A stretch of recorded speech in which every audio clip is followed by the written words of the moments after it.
भारत में अंग्रेजी हुकूमत आई, उन्होंने खूब अत्याचार किए, खूब क्रूरताएं की और इतने क्रांतिकारियों को उन्होंने फांसी पर लटकाया।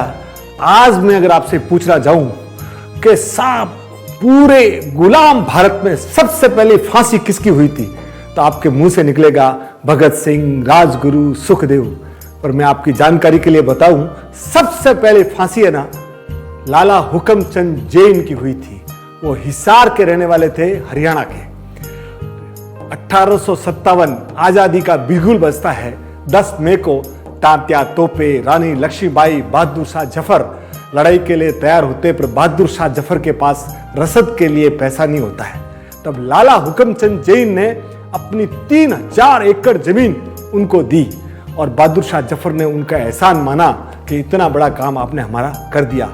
पर अंग्रेजों की सेना के सामने शिकस्त हो गई बहादुर शाह जफर की और थोड़े दिनों बाद अंग्रेजों को मालूम पड़ गया कि बहादुर शाह जफर का सबसे बड़ा पैसे देने वाला व्यक्ति लाला हुक्मचंद जैन था।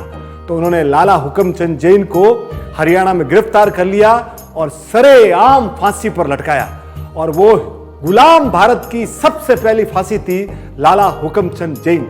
उनके भतीजे फतेहचंद जैन और उनके मित्र मिर्जा मुनीर बेग दोनों को कोल्लू में पिसाया गया था। सर आप सोचिए सर क्या हालत की होगी उन लोगों की। इसके बाद 6 महीने गुजर जाते हैं और आता है 21 तारीख जून का, 22 जून। उस समय क्या होता है कि रानी लक्ष्मीबाई ग्वालियर के ऊपर कब्जा कर लेती है और उनका भी मुकाबला होता है अंग्रेजों के पास। पर उसी रात उनकी सेना आगे का युद्ध लड़ने के लिए मना कर देती है, क्योंकि सेना को पिछले 3 महीने से पेमेंट नहीं हुआ था। तब वो वहां के खजांची थे जो ग्वालियर के रॉयल ट्रेजरर थे, नाम था उनका अमरचंद जी बाठिया। उनको बुलाती है कि अमरचंद जी मेरी मदद कीजिए।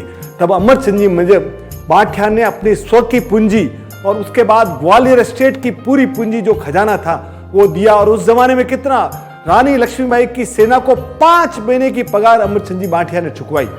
और जैसे ही हुई 4 दिन बाद गोधूली बेला में रानी लक्ष्मीबाई की शहादत हो जाती है। और अंग्रेजों को जब मालूम पड़ता है कि पूरा का पूरा पेमेंट करवाने में अमरचंद जी बाठिया का हाथ था, तो अमरचंद जी बाठिया को गिरफ्तार किया जाता है।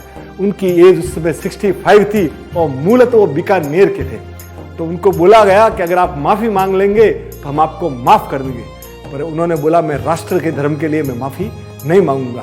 तब उनके पोते को, 8 साल के पोते को तोप के सामने खड़ा किया गया और बोला कि अगर, तब थोड़ा सा झुकने को तैयार हुए अमरचंद जी, तो पोते ने बोला कि अगर मैं शेर का बच्चा हूं तो आप माफी मत मांगना और कुत्ते का बच्चा हो तो माफ मांगना।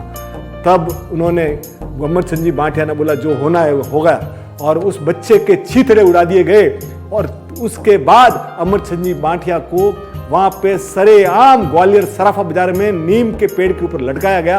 वो आज भी नीम का पेड़ है, 3 दिन तक वो शव लटका रहा। और मरने से पहले जब उनकी आखिरी इच्छा पूछी गई तो उन्होंने बोला था मुझे सामायिक करना है, जो जैनों में 48 मिनट्स का मेडिटेशन होता है। यानी भगवान के कितने, भगवान वीर के कितने बड़े भक्त रहे होंगे सब। 48 मिनट का मेडिटेशन करने के बाद उनको फांसी पे लटकाया गया था। ऐसे ऐसे ये राजस्थान की पहली फांसी और हिंदुस्तान की दूसरी फांसी थी उस समय की। ऐसा नहीं है, आज भी सांगली है अपने यहाँ महाराष्ट्र में, वहाँ दूध गांव है, वहाँ की जनता 10,000 है, उसमें 7,000 लोग जैन है। उसमें 70 से 80 लोग आज भी सेना में है। 7 से 8 तो बहनें हैं जो वायु सेना में है।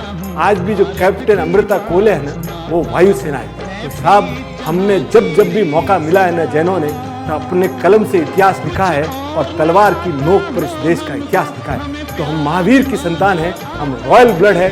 जब भी काम पड़ेगा हमारे धर्म से ज्यादा हम लोग देश को बदल देते हैं। Thank you sir.